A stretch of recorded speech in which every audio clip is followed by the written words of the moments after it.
Good afternoon, and thanks very much for the invitation, for giving me the chance to present what we've been doing on the topic of labor mobility in an enlarged European Union. I offer some perspectives which are complementary to what Bela presented, so I think these two presentations fit together very well. My perspective is mostly on efficiency, downskilling, and, as I said, some alternative perspectives on that. But I want to say that we should not forget about other very important correlates of what's been going on in Europe and the other important meanings and impacts of EU enlargement on what how we see Europe and what we think of it. Now, this is a real story, and it shows that there is a mental divide and many other divides which we are trying to overcome with the enlargement. Now, before I go more to the arguments of this presentation, I want to walk you through a couple of demographic backgrounds which somehow set the stage for the arguments I'll make. Well, first of all, this is notoriously known, but just a quick review of the demographic challenges we have in Europe. We have aging population, scarcity of skilled labor, we have the resulting dynamic loss in the economy, and a lot of increased risk in the financial system and social security systems. And the crisis has aggravated all these issues, all these difficulties. We have rising risk aversion, economic decline, negative attitudes towards migrants, minorities, social exclusion, economic nationalism. All that has gotten worse during the crisis. Now, the consequences, some of the consequences, are the growing competition for diminishing human capital, or not growing at least, challenges for the sustainability of the welfare state. And the measures we're taking are plentiful, but we are not there yet by any measure. Now, mobility and migration, immigration, could help to absorb some of the economic shocks and fill up some of the gaps. Now, the question is this going on? Is this, are those hypotheses about migration?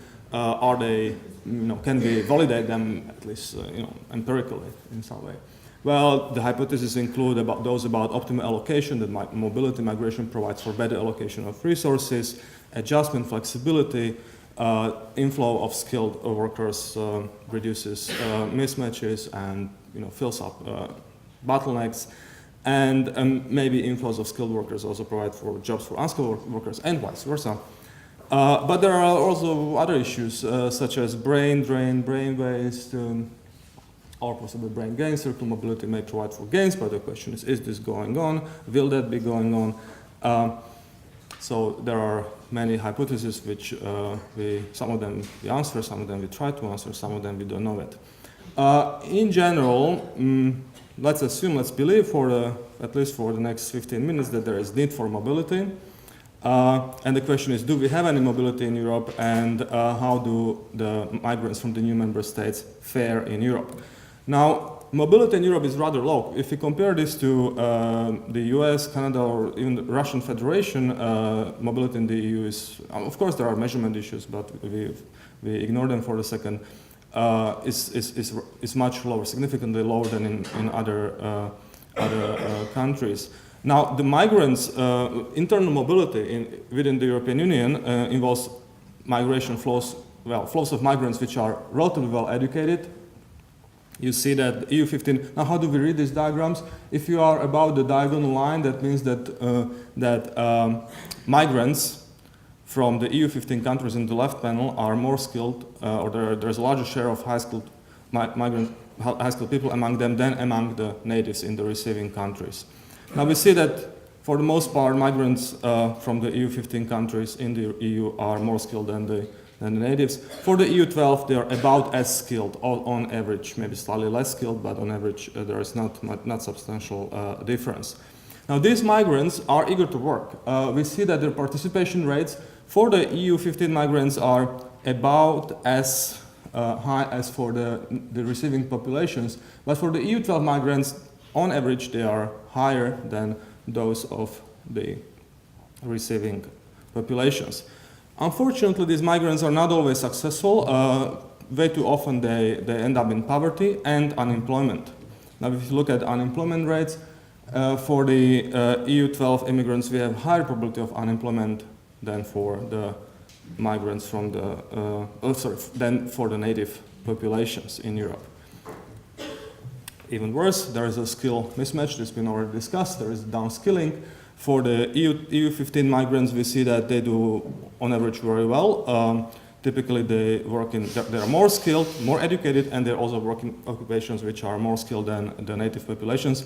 However, the EU 12 migrants are about as skilled as the receiving populations, or just slightly lower, but they work in significantly less skilled occupations. Now, how big is this? How big a problem this is? Well, let's see. There are two migration stories in, at least two, many, but at least two migration stories we observe in the European Union. These are the EU 15 migrants, or also known as established migrants. These are migrants which have been migrating since much longer than the migrants from the new member states. And these migrants are rather skilled, similar to natives in terms of unemployment or participation, and working in, roughly speaking, adequate jobs. Or jobs commensurate with their skills, education. Now, the story about the EU 12 migrants is slightly different. These are the new migrants, and they are also quite well skilled. They are eager to work, but they have difficulties finding adequate jobs. Now, why is this, and is this surprising? Well, maybe there are barriers to integration. Now, maybe there are certain institutional or human capital gaps which prevent these migrants from using their skills efficiently in the receiving societies. And if we run a survey of stakeholders, people working with integration, migration, immigration issues, representatives of migrants themselves, and the answers were that it's mainly language that matters for EU migrants, but also information, lack of information, discrimination, and diploma recognition is still an issue.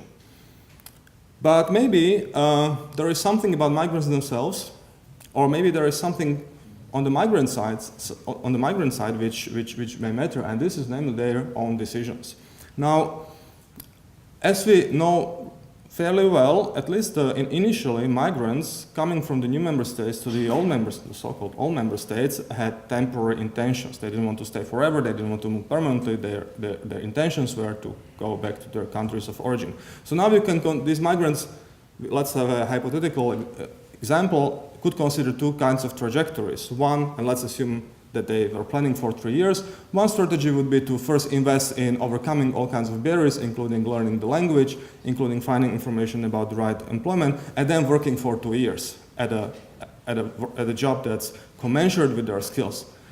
Now, the alternative strategy was to start working straight away in a job that maybe not as ideal, but you can work long hours and you can start working immediately.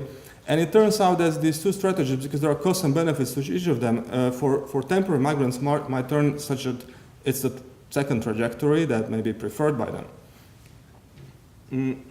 I note as well that even the ideal trajectory may involve some downskilling when they're trying to acquire the adequate, say, language skills. This may temporarily at least limit their ability to work in an occupation that's adequate for given their formal education.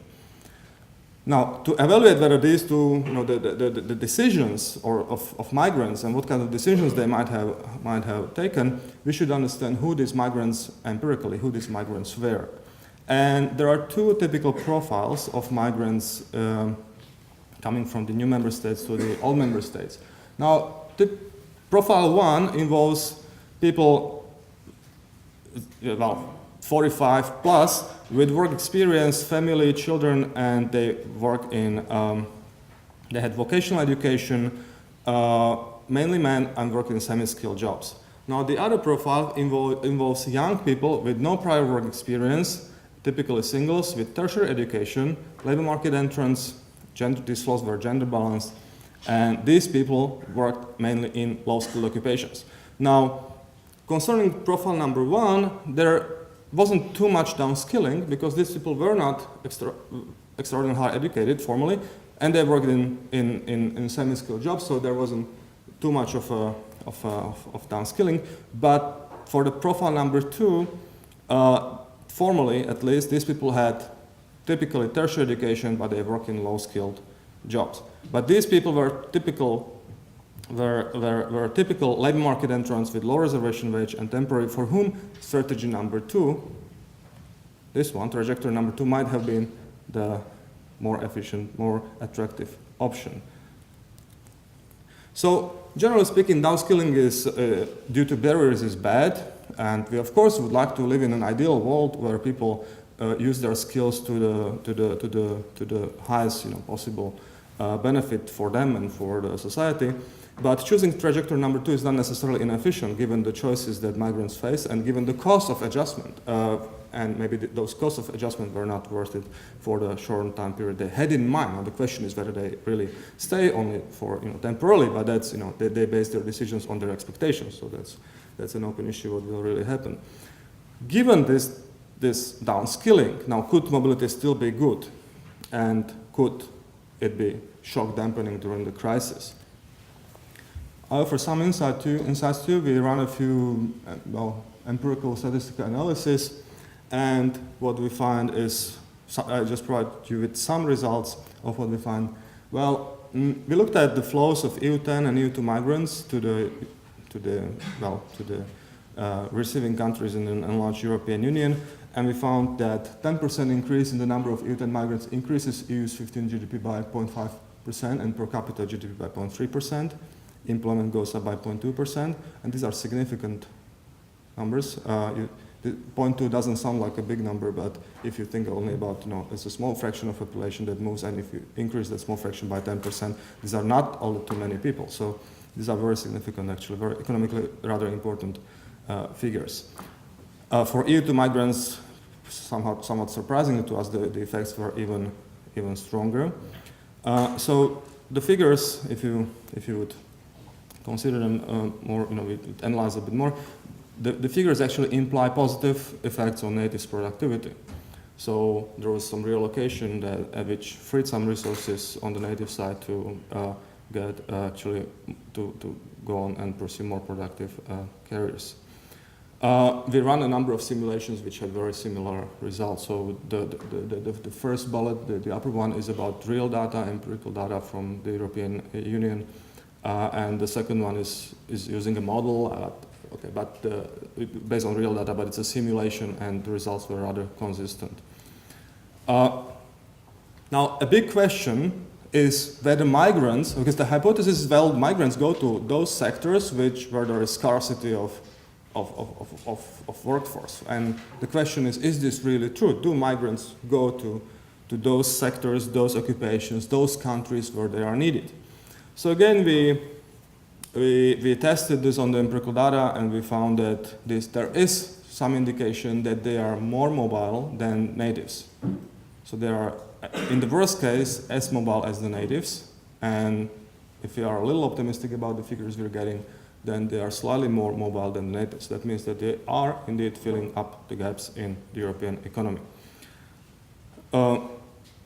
Question, when it comes to the interaction of crisis, migration, and adjustment, one big question is welfare. Do migrants? There were a couple of papers early in 2004, 2003. Hans Werner Sinn had a paper about, is migration from new member states going to undermine the Western welfare state?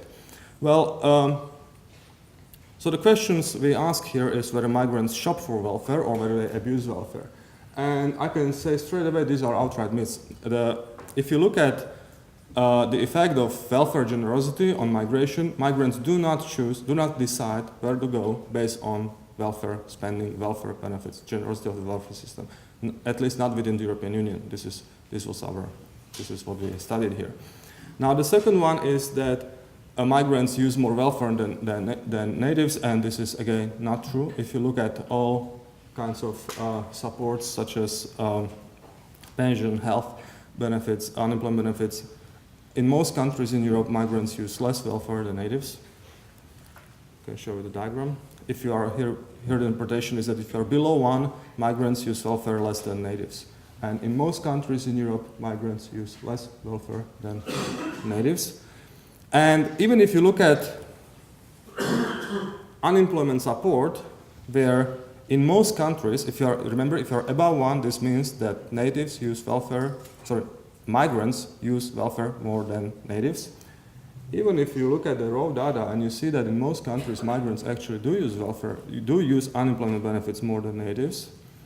If you look at comparable migrants and comparable natives, so you control for differences in characteristics, here the metrics is slightly different. Here, if you're above zero, migrants use welfare more than natives.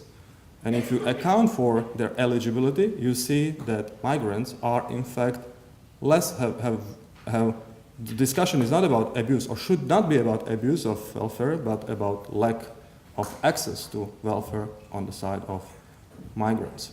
Sorry, can you explain why you have white bars? What's the Yeah, sorry. So the blue bars are non-EU, the red bars are EU, and the white bars correspond to the non-EU or EU if it is not significantly different from zero. So it's as if they were zero. Okay, as if they were zero statistically. So, yeah, sorry for that. Thanks for the comment. So we see that in most countries, in fact, the discussion should be about lack of access to welfare. No,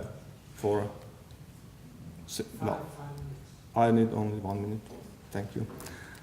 So the lessons learned from these bits and pieces of research. Well, in Europe we face serious demographic, economic, social challenges, all worsened by the crisis. And at least in theory, migration could help to alleviate some of them. And in theory, at least, especially when we have economies hit asymmetrically or differently by economic shocks. But to better understand what's going on, better understand how migration actually might affect what's going on in Europe, we need a little bit of a paradigm shift. We do observe, at least there is some indication that migrants indeed grease the wheels of EU's economy in spite of downskilling. So downskilling is a problem, but then the question is about the cost of solving that problem and about whether in spite of downskilling still there are positive effects of migration. Migrants do not abuse welfare. They're lacking, actually, in some countries, they're lacking adequate access to it. Migrants are not welfare shoppers. They primarily react to social labor market incentives. At some presentation I heard that the main motivation for migration is love, because people follow their partners and social relationships. One illustration of where the problem actually might be is a quote from Riga before the crisis, where people were telling us, people were saying that to the Westerners, you are stealing our best brains. Now during the crisis, Riga was saying, please take them, because they had to shed many people from in the public sector. So the big question for the sending countries is actually who is going and whether they'll come back. Is this people who would otherwise be unemployed and they find jobs elsewhere? Is this people who are high-skilled, young, and leave the country for good? And I guess intuitively immediately see a big difference between the two scenarios. So we need to worry, maybe the risks are not in the EU 15 countries, but in the EU 12 countries concerning migration. And pragmatically, but this is way too obvious, we need good policy making, especially we need to remodel welfare to accommodate the needs of the mobile labor force. We need to, within the mobility policy which provides for circular migration, circulation, especially for the benefit of all countries, but especially for the benefit of countries in the sending countries which are under some risk of brain drain. Integration policy, we need to overcome the barriers, because downskilling is not good. I'm not saying downskilling is good, and there are barriers which we should try to overcome, but I'm also saying that in spite of downskilling, there seem to have been positive effects of migration, and coming from academia, I think we need a lot more research on mobility, a lot more data, better data to actually understand these complex processes even better. Thank you very much. And I wanted to show this because the first presentation had these 4 hands, and it turns out I also have 4 hands on one of our books. I thought I show you that the circle is closed here. Thank you very much.